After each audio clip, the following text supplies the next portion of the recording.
දැන් අපි කියවන්න යන්නේ early readers ලට තියෙන Rhapsody එකේ අද දවසේ පණිවිඩයයි.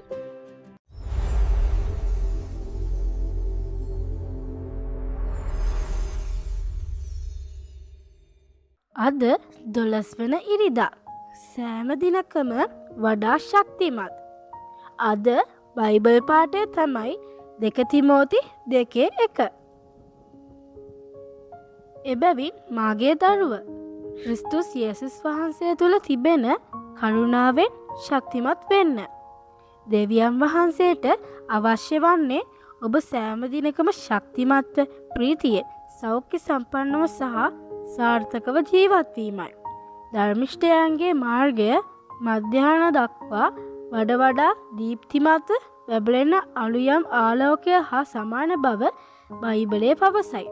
ඒක ඔයාලට හිතෝපදේශ 4:18 වෙනි පදේ කියවලා හොයාගන්න පුළුවන්.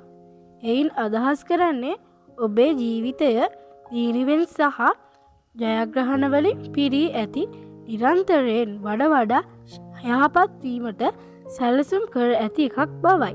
නමුත් සමහර විට ඔබේ පාසල් වැඩ, ඔබේ ශරීරයේ හෝ ඔබ ආදරය කරන කෙනෙකු සම්බන්ධව අභියෝග මතුවිය හැකිය.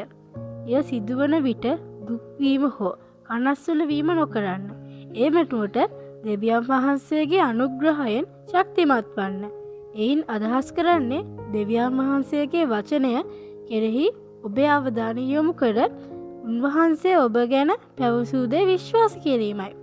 එම නිසා ඔබ මුහුණ දෙන අභියෝගය අමාරුයයි පෙනෙන විෂයක් හෝ ඔබේ ශරීරයේ අපහසුතාවයක් හෝ වෙන කුමන ආකාර අභියෝගයක් වුවත් දෙවියන් වහන්සේගේ අනුග්‍රහය තුල ශක්තිමත්ව සිටින්න. ඇදහිල්ලෙන් පිරුණු වචන දිගටම කතා කරන්න. දෙවියන් වහන්සේගේ පොරොන්දු තදින් අල්ලා ගන්න.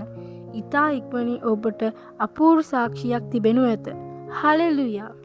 හිතෝපදේශ 4:18 වෙනි පදයේ කියවලා අදින් ඉගෙනගත්ත දේ ඔයාලට වැඩිදුරටත් බලන්න පුළුවන්.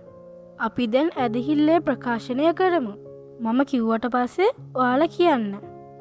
ස්වාමීනි, මගේ ජීවිතයේ ඔබගේ අනුග්‍රහය පිළිබඳ ස්තුතියි. සෑම දිනකම ජයග්‍රහණය කිරීමටත් විශිෂ්ටතය කිරීමටත්